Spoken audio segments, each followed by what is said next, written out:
And I think we're live. I normally just do this bit, so because it isn't normally live and it starts whenever. Hello and welcome to LOP Radio RAW review. My name is Matt Maher, aka Imp. Check the audio, Imp. I think that's fine. And Mustafa Ali is revealed as the leader of Retribution. And positive thing, I'll get to it in a second. We'll just say, also, this will be available in podcast form if you on RedCircle. If the links will be in the description on the main page, on the Wrestling Headlines page, main page, what we call it internally. On the Wrestling Headlines page, it'll be available in there eventually. And if you go over to RedCircle, you can also donate to help keep this train rolling. So it takes a lot of time, especially with New Japan Pro Wrestling with the G1 Climax. A really long day doing stuff at the moment. So G1 Climax, it's 4 shows this week, bloody hell. But this was the final Raw before the WWE Draft kicks off this Friday. And it was a very, very competent Raw. Just to give it an overall show grade before I jump into the Mustafa Ali as Retribution leader, I would say that this Monday Night Raw, just to paint how I'm feeling going into this review, without Raw Underground specifically, just that one thing in Raw is it flows so much better, infinitely better. It brings the segment count right the hell down because they get not cutting away to just short, unconnected bits. Turns out the flow of your show is so much better. So, whoop-de-doo, there's that. So that's a positive. But with Mustafa Ali revealed right at the end, it was in a match. I'll do the segments that led to it later because there was some decent build-up to it. There's little things. Then suddenly last week makes a bit more sense where Mustafa Ali was walking out of the Hurt Business's locker room and was seemingly what's going on there? Well, if he's the leader of Retribution, they maybe decided last week on that, so they put something in. So it's no, look, there was foreshadowing, even though it was technically, if they do it the week before, that counts as foreshadowing. So applause WWE, because normally when you're writing week to week, that literally makes it impossible to do foreshadowing because you don't know what you're doing next. That's the benefit of writing an overall story or arc. It means you can put things in to then hint at what happens later, or suddenly when something happens, it all makes sense because you've laid down the groundwork to tease something for something happening. But that's not necessarily the case. For some reason, I'm just not trusting that everything's working, but it is. Anyway, so for the turn, we had MVP versus Mustafa Ali in a match. And here we go. WWE finally fall on an angle to go forward with in this Retribution arc. After weeks of nonsense, we're finally here, which is a running theme with WWE. I was pointing at this time last year, when I was just in podcast form. We hadn't put a single thing up on YouTube yet. We were just, I think, might have still been on Spreaker back then. And I was just making the points I'm going to bring up right now. WWE, because at the time I was complaining about the Roman Reigns, who attacked Roman Reigns, and that whole story with revealing the random ginger lad in Rowan 2.0. Just, from week to week, they were blatantly making it up as they go along. But they fell on something in the form of an Eric Rowan, sudden main event heel run, which was never planned, and you could tell, as soon as it ended, they had nothing for him.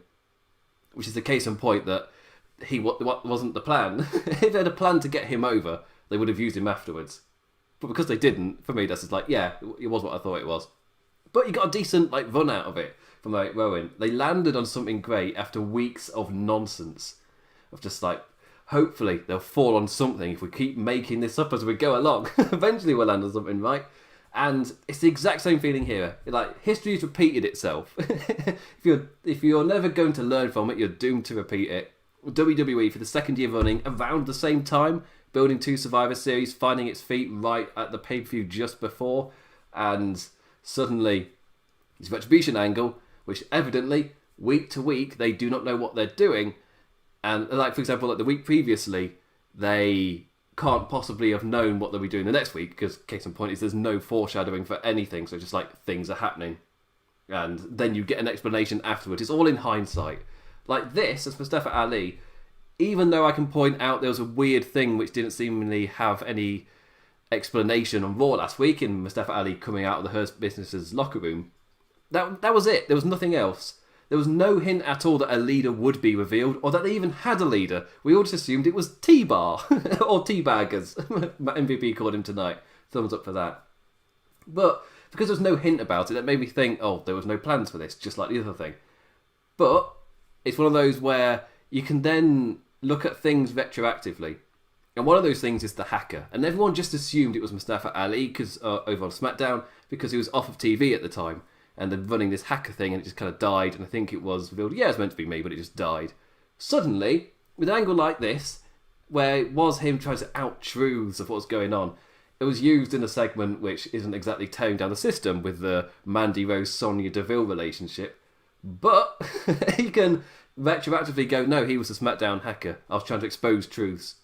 It's one of those where, if you think about it, actually, why was the only truth in the Mandy Rose thing? Well, it's because they did the Smackdown hacker thing.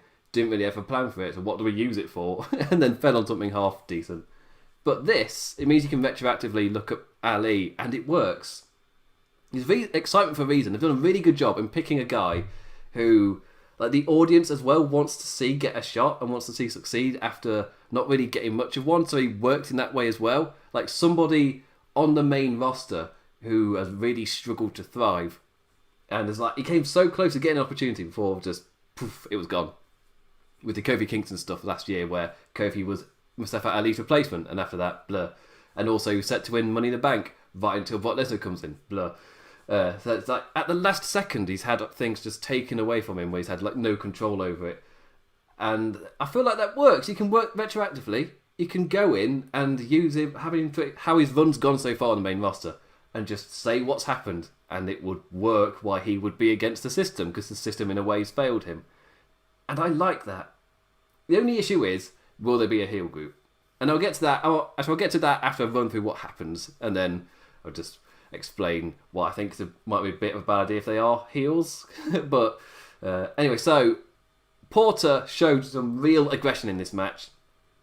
After losing to Mustafa Ali in the 6-man last week, he was out to get revenge or retribution.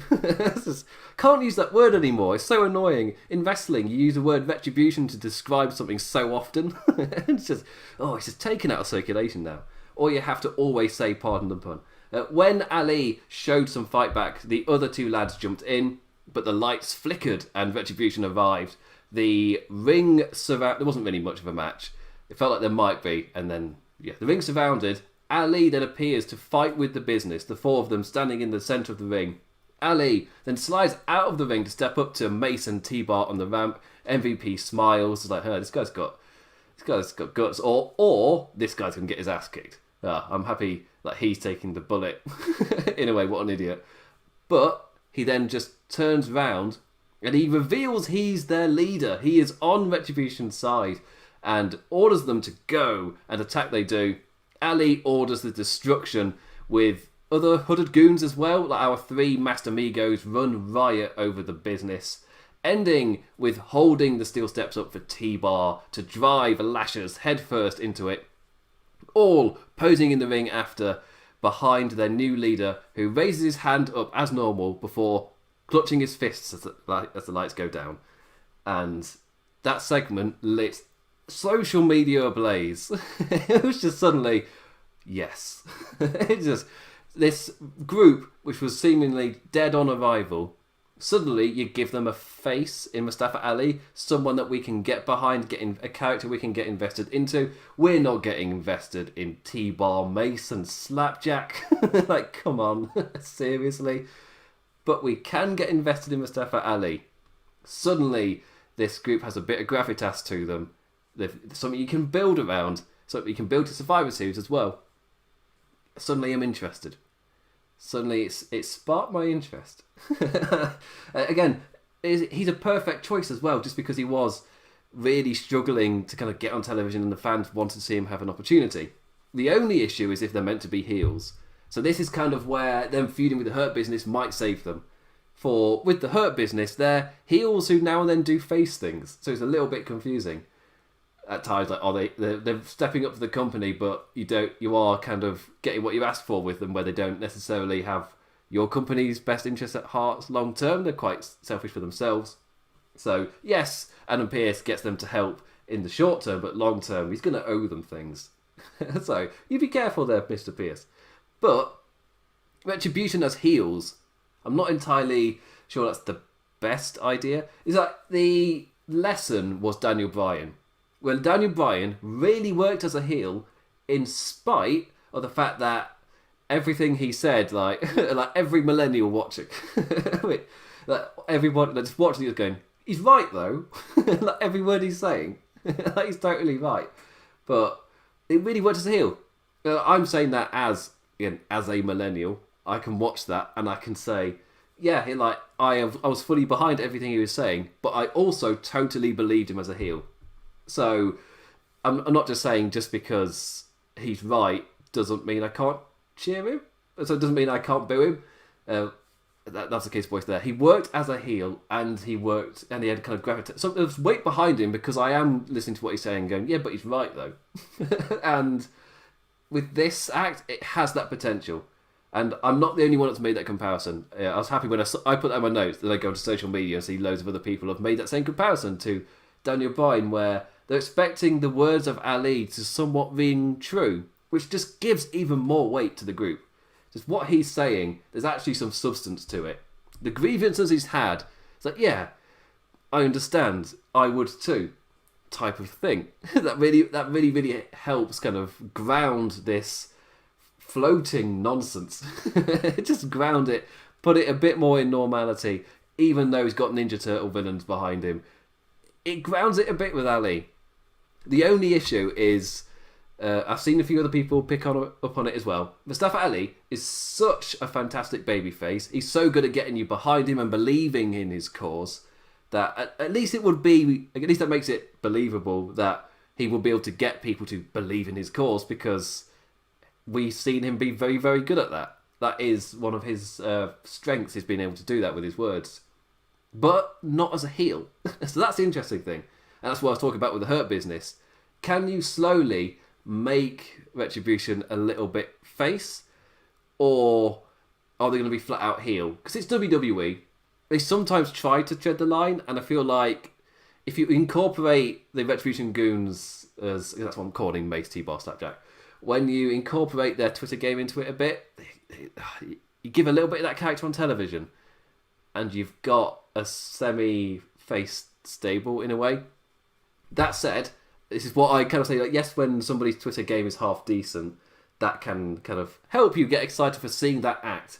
But if it doesn't transition to television at all, you don't see any mention of that kind of character on the TV, then it's not really canon. I'm not really going to get excited for it in the same way. I'm not going to go suddenly, oh, this character's amazing. It's like, no, I can say I like the person behind the character, but the way the character's actually written on the TV show, like, I like the actor, but the character itself, blah.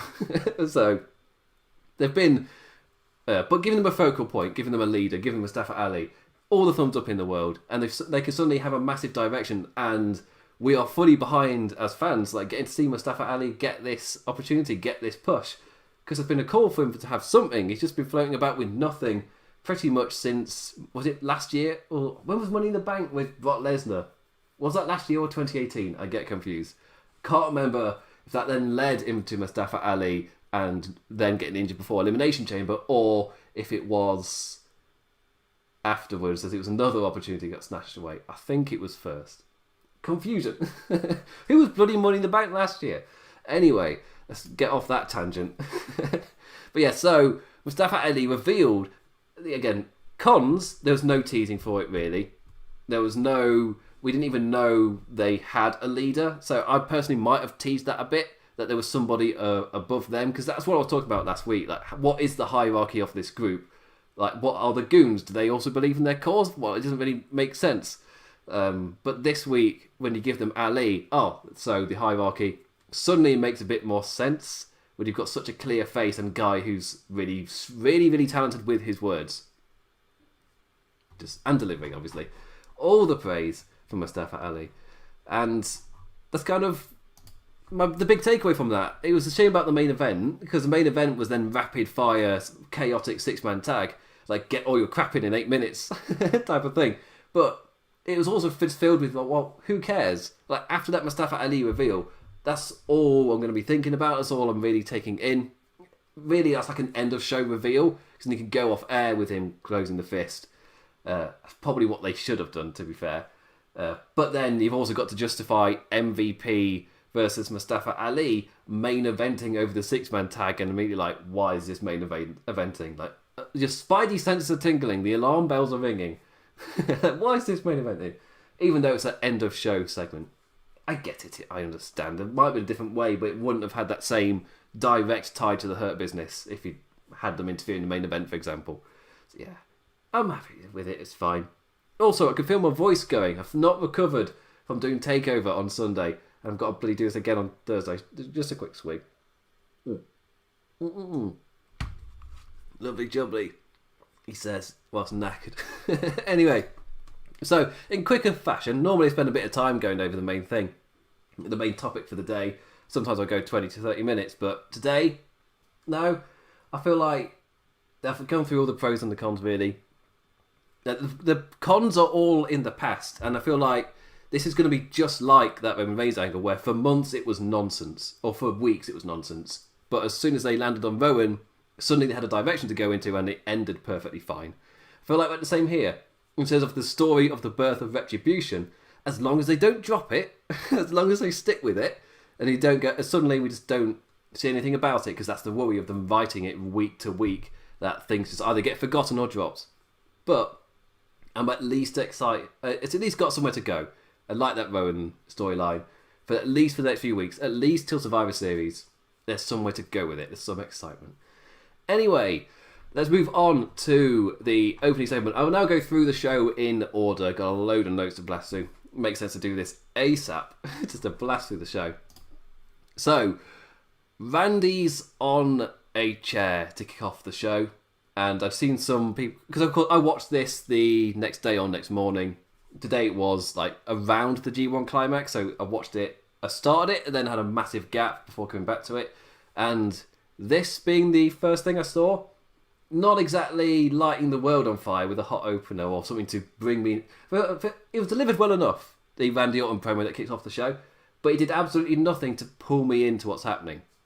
Like it went on for like 8 minutes. And it's not grabbing my attention. Even if it's delivered well. Like, he's making sense. Of course he'd be pissed at what happened in the ambulance match. The delivery was on par with Orton's top-notch year. But, like, I'm also done with the feud now. Which also doesn't help. Like, why do matches have to happen again and again, back to back to back in WWE? I mean, it's a lot easier to write week to week without much of a long-term plan that way. Just doing it week to week, but again, you're kicking off with a Randy Orton in the chair promo, which is fine. Like when he did them against Edge, it was very similar to that. Like, it's delivered well enough. It's just that they had such a perfect ending, like with the baddie receiving all his comeuppance at Clash of Champions. There's no reason for this story to continue, and the reason we've been given is the story is continuing. Because it is. Because I'm Randy Orton, damn it. That's why it's continuing. It's like, but in terms of like the flow of an arc, you received your comeuppance. That's the end of the arc. That's it. Nothing else. Like, why is this story... Like, the story is finished.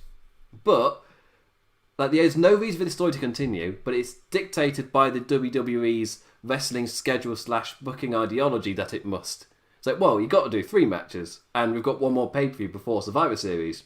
So you've got to have a match at Hell in a Cell inside Hell in a Cell. So, and of course they can build it as their rivalry hitting one final peak at Hell in a Cell. But as a viewer, it's like, well, you've told your story. You did that beat with the comeuppance against all of the legends.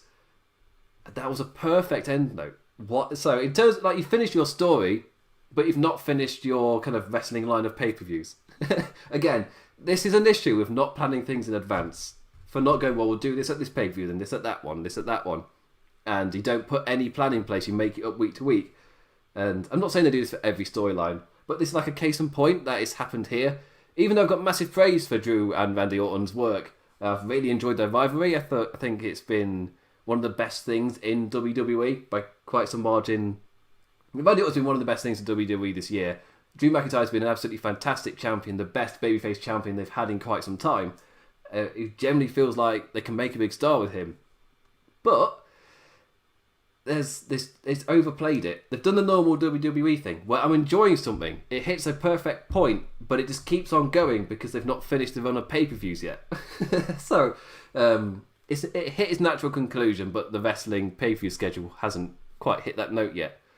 They've finished it a month early. And the media was just like, you can just give a throwaway challenger.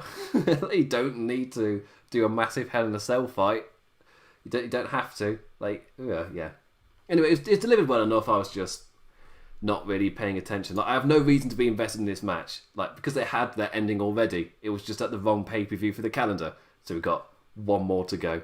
Yeah. At the end, Drew charges in at the end, all angry they've got a 6-man tag tonight. So we'll assumably, and when I was writing this, I was like, assumably, we'll have a promo with Drew later where he's like, yeah, I'm angry, can't wait to beat you up, mate. And yeah, his lines were way better than that. But it was still, he attacks him here in pure anger to what he did last week, pushing him up against the wall. Later, he will then deliver slightly more calmer, but just as directed words. And Hell in a Cell, you kind of build to it. They're doing a decent job of building to it. It's just that the story's finished. So they got to think of a way to do it next. Anyway, so I doubt no matter what they do, it's going to have to be something really special to get me to care when they're hitting similar beats they have already. They're hitting them well. But I don't care. I'm done. Anyway, so after this, to definitely pull me into the show, Zelina Vega with Natalya and Lana versus Mandy Rose, Dana Brooke and Asuka. Talking of matches that having to happen over and over, Asuka and Zelina rolls on in spite of the challenger losing clean twice in 2 days. Why would Asuka give a crap about being in a match against Zelina? She's finished. She beat her. Why would the champion care? Why would Zelina even get another match? It's the rule of 3, or at least we need the champion to be in a match, and we've got to kill time before a draft. So, yeah, we get to see in the match itself. We get to see Zelina's smarts at play again. Lana and Natalya are finally working as a team, as in working well as a team. They're becoming more and more oiled, as a team.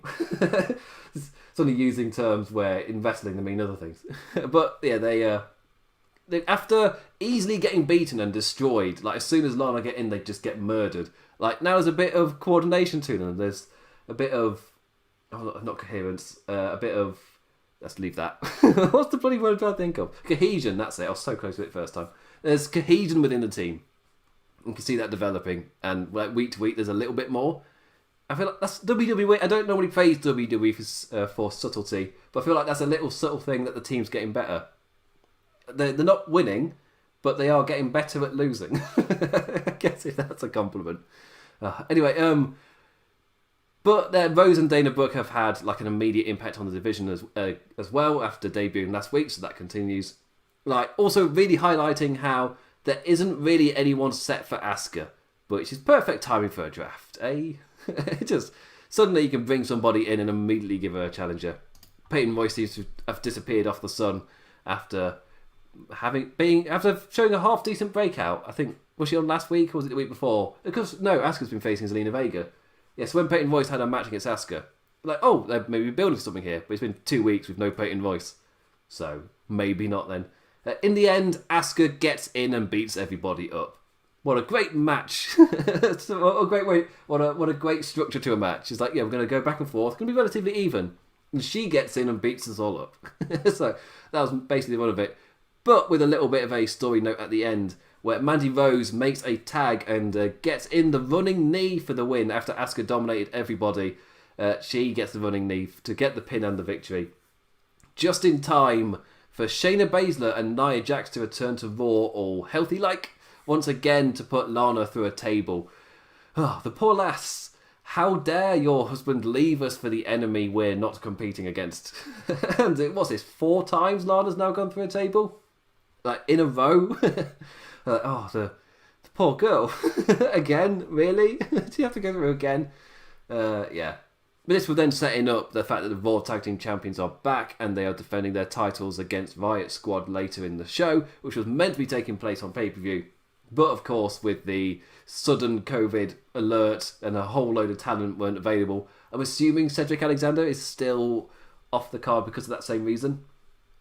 But yeah, so got talent drip feed returning. And yeah, it's fine, I guess. The division needs a shake-up. And I guess not really much to complain about, really, when the draft will come and likely liven things up. We'll see. After this was R-Truth's WWE Mock Draft. I guess I'll quickly get through this. the audacity of him to split up Ninja 1 and 2. When Janitor in disguise for the second week, I guess, playing off Randy Orton. But it's Drew Gulak this time. Truth trips over his mop bucket and gets rolled up. And Gulak shouts, like, "See you next fall," as he runs away victorious. And obviously next fall is later in the show, when he loses the title. MVP walks up to Mustafa Ali, Apollo Crews, and Richard O'Shea. He's heard them talking about the draft, and as an experienced veteran, he wants them to know, like, just how these things can change your career in an instant. He lets them know that ahead of Friday, there happens to be an opening in the Hurt Business. Like, it's all right. Cedric said no at first. I'm not going to push it, but he came around eventually. He tells them to think about it, and afterwards, it's Ricochet who the camera stays on whilst he has a little think about it, as the others kind of just immediately left dismissing it. We know why. Mustafa Ali didn't even consider it. Apollo Crews is just too pure of heart. But Ricochet, is Ricochet, is he actually feeling the influence of MVP? Again, in terms of MVP's character, how the Hurt Business came together and how he was consistent, how the rivalry started with him asking them to essentially join his group, to join his business, to become CEOs with him. But they were saying no, didn't like his ways. But there's that continuity of, there was a reason he asked them in the first place. He really genuinely believes they're extremely talented. So it would make sense he'd continue to make offers. To continue to be like, no, like, you generally are good. There's a reason that I'm offering that. Even if you watch the run of matches, they come off a little bit as geeks. The lines Ricochet gets given really doesn't help. Like, the lines Crews and Ricochet are meant to, like, these are the baby faces telling jokes. They're so bad. They are so bad. It's one of the things where, in a movie, they're the lines you'd give the dorky villain before the hero punches them in the face or something. But like a quick comedy knockout or something like that. But here they're meant to be the faces. Like, okay, no, maybe not. But yeah, but again, I like the continuity of MVP. There's a reason he went after them in the first place. Anyway, this then led into Seth Rollins and Murphy with the start of their arc for the night, and they were facing Dominic Mysterio and Humberto Carrillo in tag action. And after a recap, Seth gestures for Murphy to give him the mic, but the Aussie's reluctant. Says he's been the perfect disciple for months, but I said that word so weirdly. But after what's happened these past few weeks, if you want me to still be so, you need to apologise. To Aaliyah. And Seth has none of that, obviously, and just berates the poor lad like, I'm the Messiah, you're the disciple. Disciple. Messiah. Disciple. Messiah. Disciple. I had to make sure I was saying the word right before repeating it quicker and quicker. Dropping in a dig at Aaliyah, possibly telling Murphy in those DMs that she's not exactly a Chipper Mysterio member. And just sowing the seeds again to split up the Mysterio family, which is what this is all about for Seth. Every little thing is careful. Like, he's still got the architect in him. The creator of chaos, at least it is now. The architect is still there in Seth. And I like how the way they tell that is just by showing him smiling. Just like in different... like later on, he's watching from gorilla position, just like, yes, it's all coming together. Like, I really like that side. Like, it looks like maybe Seth may be coming up on the end of something, but he's backstage smiling at what's happening. Like, he's still happy with the way things are going. And I like that. It's like, yes, the architect is still there. He's still fiddling about and creating angles and things. And yeah, so our faces then run down and our tag match goes into the break with hot dives. Mysterio all heated again. Obviously, by the time we return, Rollins has full control. But there's still that friction between the Messiah and the disciple, slowly becoming more and more a factor as the match went on. Rollins becoming pissed at the Aussie, simply tagging in, just shouting, "I've got this, I don't need you."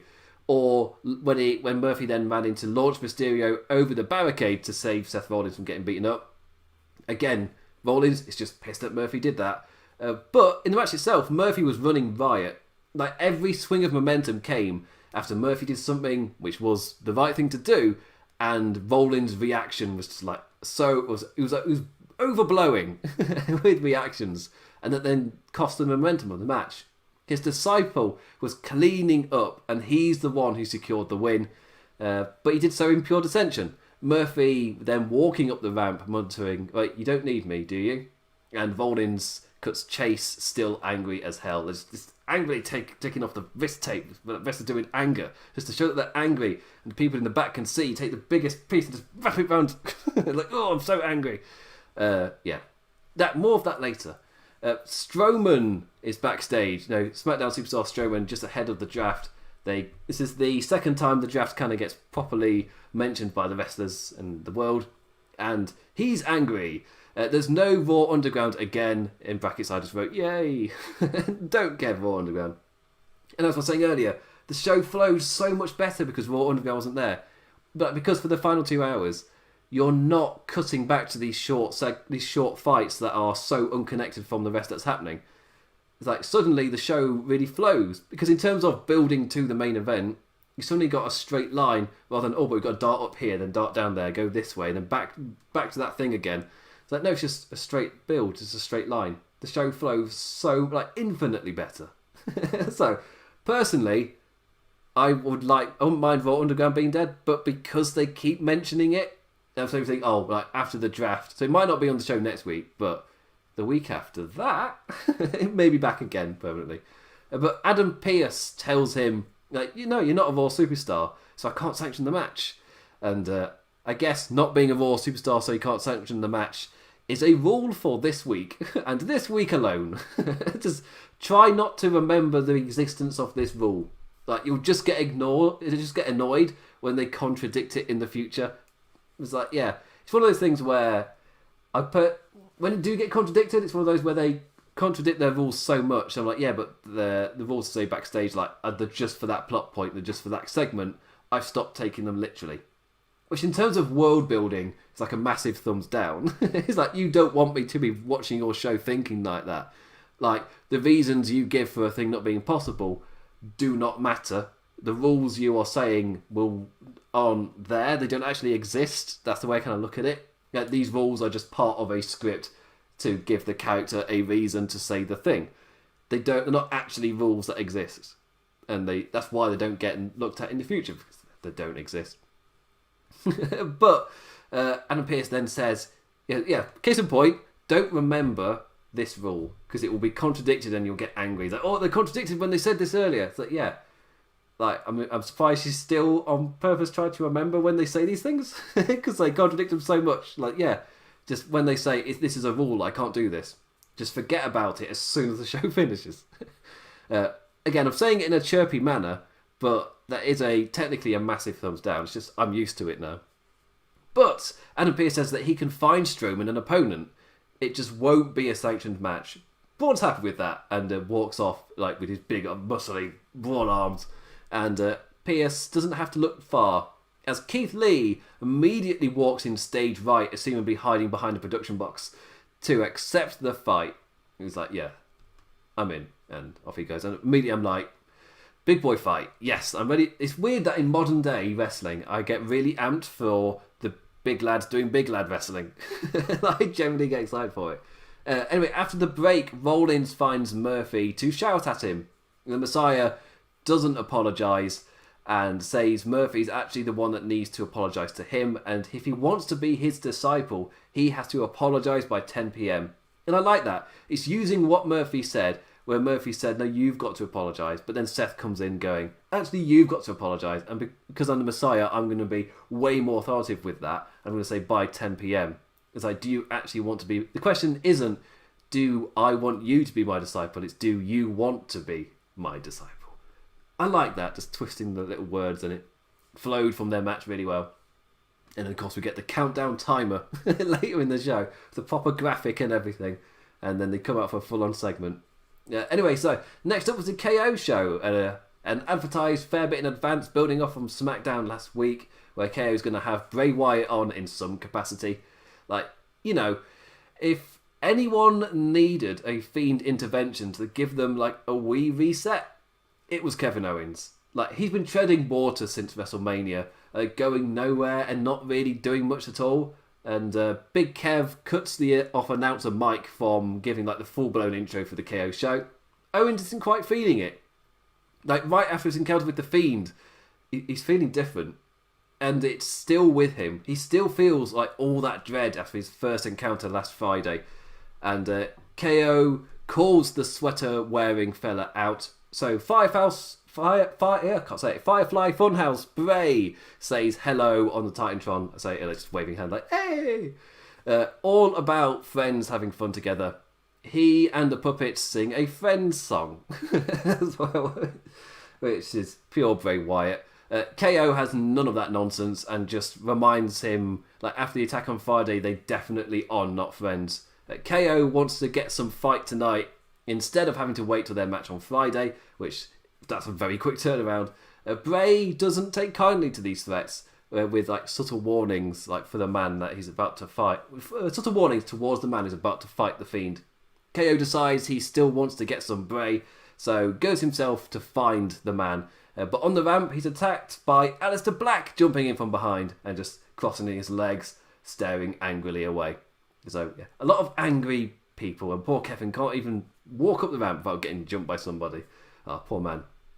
To the interview ring, Caruso brings in WWE Champion Drew McIntyre, and this is when he was a tad calmer, like still angry at Orton, and like building up to being amped to beating him up tonight in the 6-man tag.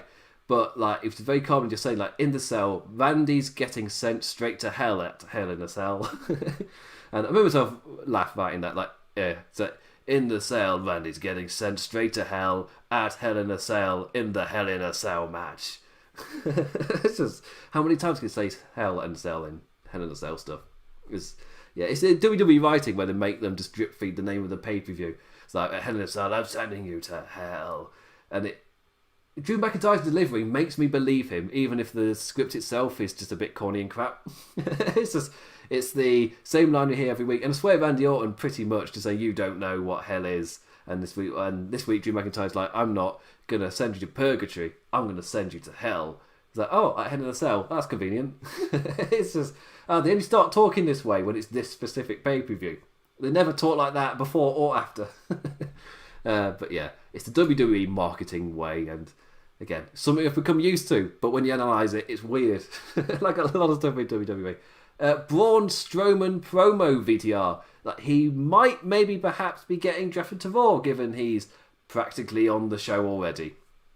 And this led us into the exhibition match. Braun Strowman versus Keith Lee. And ooh, there's some big boys. A new big man for Keith to bask around. Commentators letting us know that this match won't count to any wins or losses, which didn't matter anyway because they just immediately brawled ringside and into a count out. So, if they know the wins and losses that we don't really keep a track on, well, it's all right. This draw won't mean anything. It's like, okay, right, fine. But he gave me two big lads, and they got really angry at each other. Strowman levels Lee after he was ranting at the ref with the draw, charging through the barricade and sending Keith rolling into the front row of thunder screens. But Keith ain't no ordinary big man. A minute later, he gets back up and launches off the steps at Big Braun, brawling up the ramp, and sending Strowman crashing into an LED board before entangling again and charging through Mr. Steam Train, sending them both off the stage and crashing through a pair of tables. Big lads with some big boy carnage. Yeah, like on a show like this where you've got a nice kind of like momentum build to the main event, and you've got lots of variety on the card as well. Like this was perfect where it was. Normally at this point, it's where like halfway through the show where I start to kind of drift away a bit, and if you don't do something to grab my attention, I might go at this point. This is where Raw Underground would start. It's like at the worst point as well, where you're an hour into the show, maybe get into an hour and a half, and that's when you go on a sidetrack, essentially. It's like, that's not going to grab me. But this 100% did. Love me some big boy carnage. And it's got something for Keith Lee to sink his teeth into. So, like, confirmed draft for Smackdown number 1 is Braun Strowman. Get ready for sites to report draft confirmed or massive draft very lightly. It's like, just watched Raw and they foreshadowed it. Like, the power of foreshadowing is not a exclusive report. Just to bring that up again. Bianca Belair VTR. These have been great. Like, she's also super smart. Not only is she incredibly athletic and incredibly strong, she's also incredibly smart. Wins a quiz game against some friends. I say win. The others didn't even get a word in. Just getting more and more sulky as she just jumped in, giving answers with sass. These promo videos are great. Like, here's to them hopefully having a plan once she properly returns. And there's not really much more to add. Like, these are really, really good promo packages. And people have compared them to the Mr. Perfect stuff. Just showing how talented she is. And it's a great way to bring her in and build her off with it. It's interesting that it's 6 months after her debut when they called her up and seemingly had no plan for her, even though she's incredible. It's just, yeah, it's great to see her with a seemingly proper build to her arriving fully. I guess re-debuting. I don't know. It's the same gimmick. It's just, actually giving her hype before they bring her out. It's done it out of order. It's weird. If I see it as a reset at this point, you just ignore what happened beforehand. I could be fine with it. Yes, stop being such a nerd. Just drop it. Drew Gulak trying to hide with the 24/7 championship. He tries to run away from truth, but runs into a bin. Tozawa pops out from the inside, and Gulak runs back the other way to only get lifted into an even bigger bin. Tozawa jumps in too, R-Truth with him. The three assumedly brawl. You just hear noises, and the ref counts to 3 on the side of the bin for R-Truth, who obviously is still 24/7 champion, which is the story of the comedy in all of this. No matter all the shenanigans that happen, at the end of the night, R-Truth is always champion. So, they're fine. I would 100% skip past them if I wasn't doing these reviews. If I weren't doing these reviews. And, yeah. It's 24/7 championship. It's comedy stuff, but not like... I'm a massive fan of Toru Yano. I really respect comedy in wrestling. Again, I just bring up that's probably to do with my outside wrestling life having involved comedy. So I guess I'm more accepting of seeing it in different art forms. I don't know. I'm a chipper chappy anyway. I don't need everything to be super serious 24/7. I'm fine with a bit of comedy on this variety show. Which again, I've already praised for having variety. But that doesn't mean I find it funny. Comedy's... Yeah, I can praise comedy existing, but if it doesn't make me laugh, I'm not really going to pay attention, and I'm not a massive fan of the WWE style of comedy. It's way too slapstick for me, and it's more of that. This here, it's fine. Anyway, the Hurt Business with Lashes and Benjamin. They are joined by MVP versus Ricochet and Apollo Crews, who are joined by Mustafa Ali. Just sussily just building to the ending. Before the match, MVP makes an announcement to the rest of the locker room. Crews and friends may win the odd match, but they never win the fight. He puts Retribution on notice for the distractions, costing them matches. And also calling T-Bar Teabag with no pause for comedic beat. So it's like 10 out of 10 for Porter tonight. It was just... That was really well done. I really, really liked that. It just calls him Teabag and doesn't even pause. It's just like, yeah. Like, didn't even, like, I've done an insult here. I'm going to pause for a second. No. It just got on with it. I really like that. And, Ricochet's lines are a bit guff. So, yeah, the delivery isn't amazing. Just the whole, like, nah, pass. That's done so badly. It's just... I'd say it was worse than my delivery there. My 1:45 in the morning voice going because I've not recovered from my last late night show. It was still better than whatever that was. But when that's the case with Ricochet, where his delivery isn't that amazing with lines anyway, like, why on earth do you keep giving them to him? Like, if the peg doesn't fit, stop trying to press it in. It's just, every time you're going to be like, no, it doesn't fit. Every time you get Ricochet to say these jokey lines because that's how The Rock did it, well, he's not The Rock. He's a different person.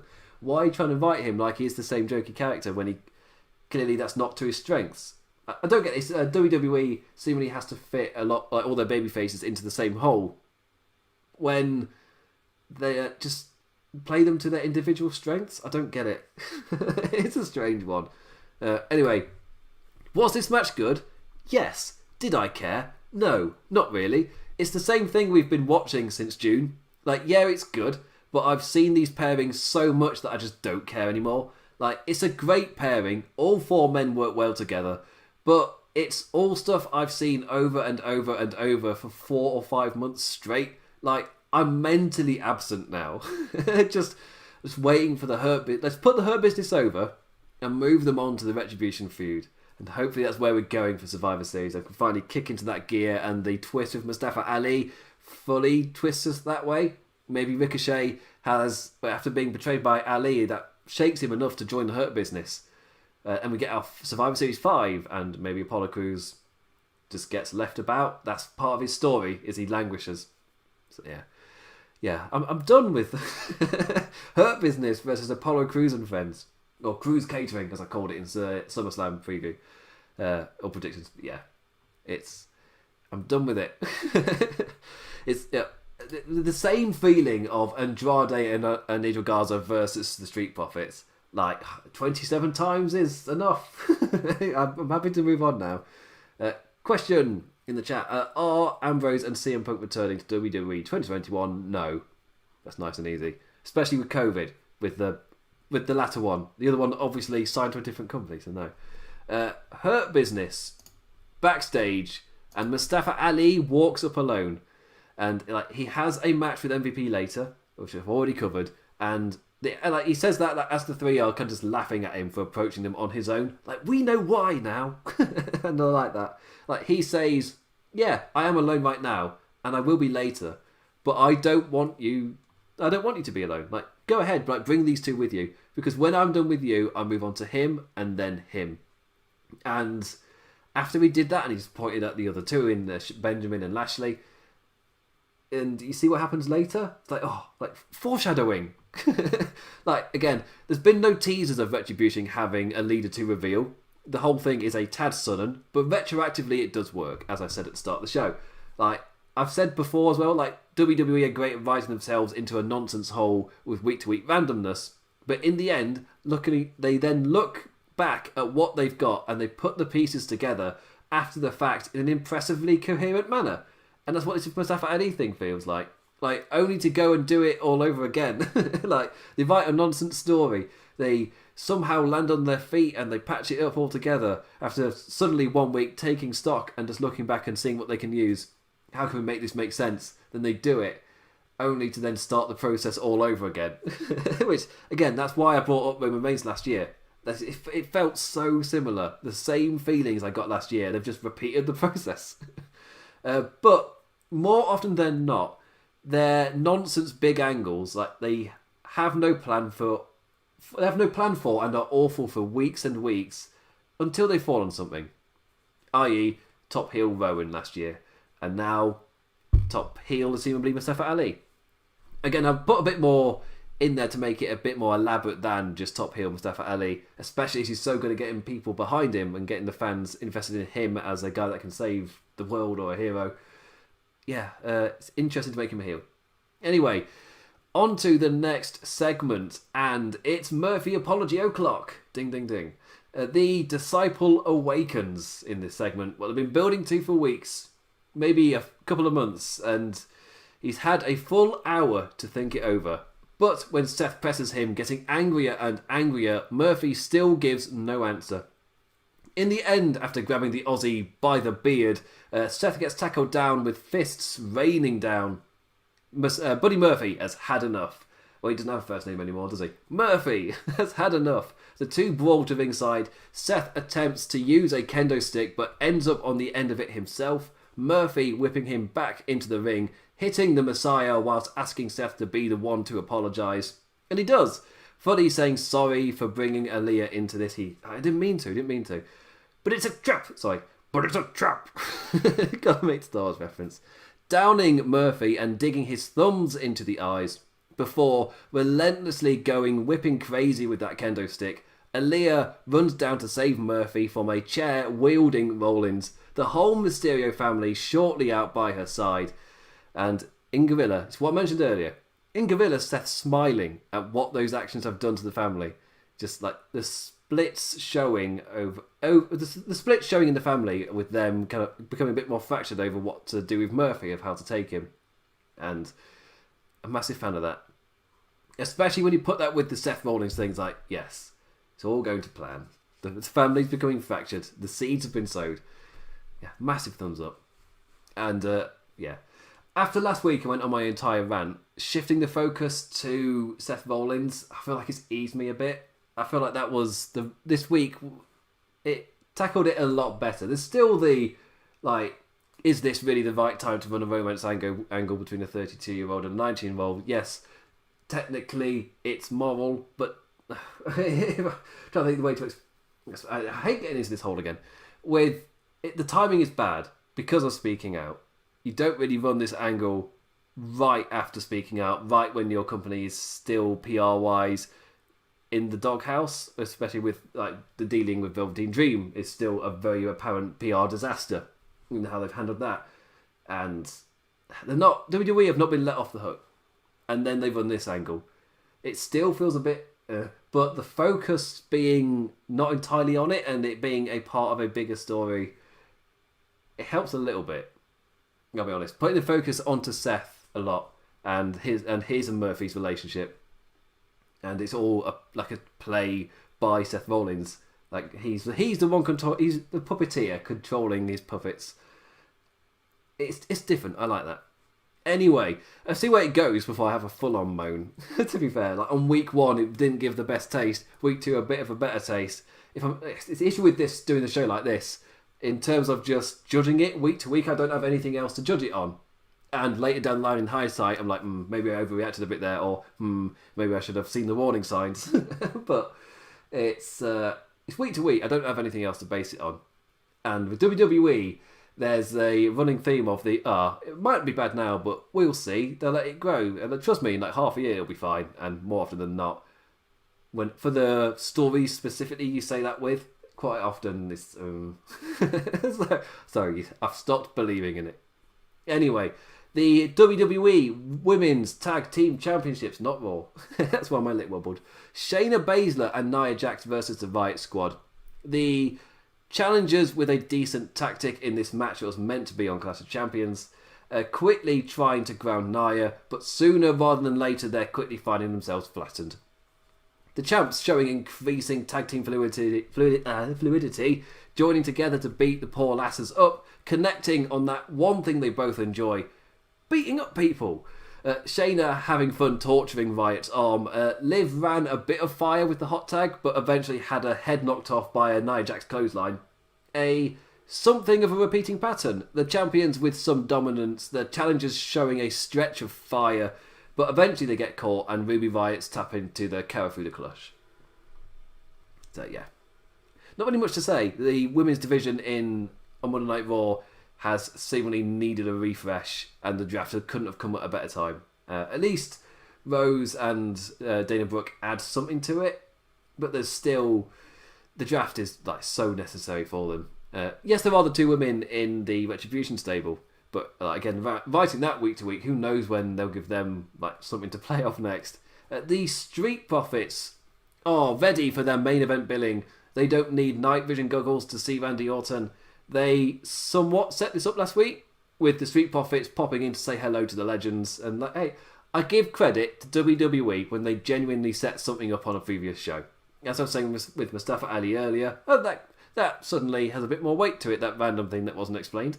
But Drew greets them and they start walking. And I'm like, wait, I mean, they might be going a while because we've just been told there's the MVP Mustafa Ali match next. And they start walking towards the camera. I mean, there's a whole match and angle to go first, so, like, slow down, I don't know. That walk to the ring is going to have to take you 20 minutes. So you're starting a little bit early. Then we did have the MVP and Mustafa Ali kind of awesome reveal for Retribution, or at least promising reveal. It's something they could play up there. And the main event was the WWE Champion Drew McIntyre and Raw Tag Team Champions Street Profits versus Randy Orton, Dolph Ziggler and Bobby Lee Roode. And this match was all energy. Or all energy. Let's sell it. It's the final segment. I'm going to bed after this. It's all energy. Get in all of your crap. Like your 15 to 20 minute main event match condensed into 8 rapid fire. It's the all-out main event. Suddenly, oh crap, we've run out of time. Let's just blast through this. Like, honestly, after the major Mustafa Ali reveal, this was exactly the way I would have wanted this. Like, anything slower and I'm zoning out. So, good stuff. Like, especially as a way to carry feuds on without setting anything else major up, like right before a draft. Like, nothing amazing. It was obviously, there was no moments, with obviously no moments to waste. It just went bang, bang, bang, bang, bang to the end. Excitingly fast without being anything special. So, good WWE telly, I guess. The end came after McIntyre successfully tagged in and took out both Roode and Ziggler with claymores before getting turned around right into an RKO.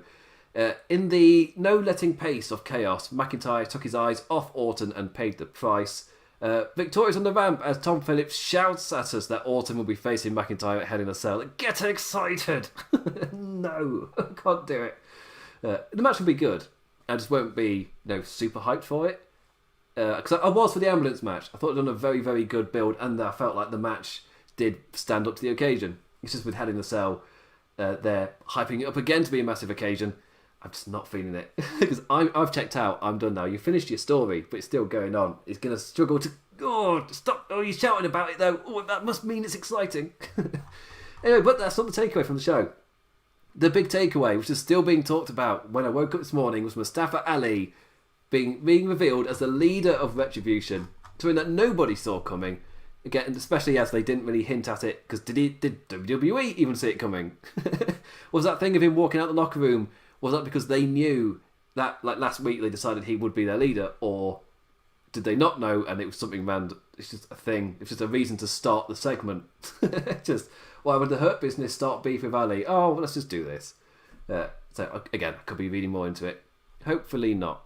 Because retroactively, Mustafa Ali really works, and I'm excited for it. But what do you feel about Mustafa Ali as the leader of Retribution? Hit up in the comments, either here on YouTube or on the Laws of Pain website. Or hit me up on Twitter at the Damn Implicat. That's damn as in damn. I've already said you can support these podcasts on RedCircle. You can donate to us there to help us out, continue to churn out all this stuff. And I will be back on Thursday for the NXT review. I think I will be joined by James Boyd, I think. There's a big event happening on Thursday. So, we'll see. So, we'll see. So hopefully, you'll be... It's not wrestling related. But there's a big event, so we'll see if... I think I'm joined by James Boyd again to help me go through the NXT review after this takeover show in the new fancy arena place. And thank you for listening to this. What did you make of Monday Night Raw? Do let me know. I love debating this stuff. And I will be back on Thursday. I'm going to make the podcast version. I'm going to crash before my alarm for New Japan goes off. The cycle never ends. 4 shows this week. We're 2 in. Let's bloody go. Anyway, join me on Thursday for the NXT review. And with that, I say thank you for listening. Thank you for watching, liking, subscribing, 5-star reviewing, whatever, for listening to all the other shows here on the Wrestling Headlines / the LOP Radio. And with that, I bid you adieu. Adios.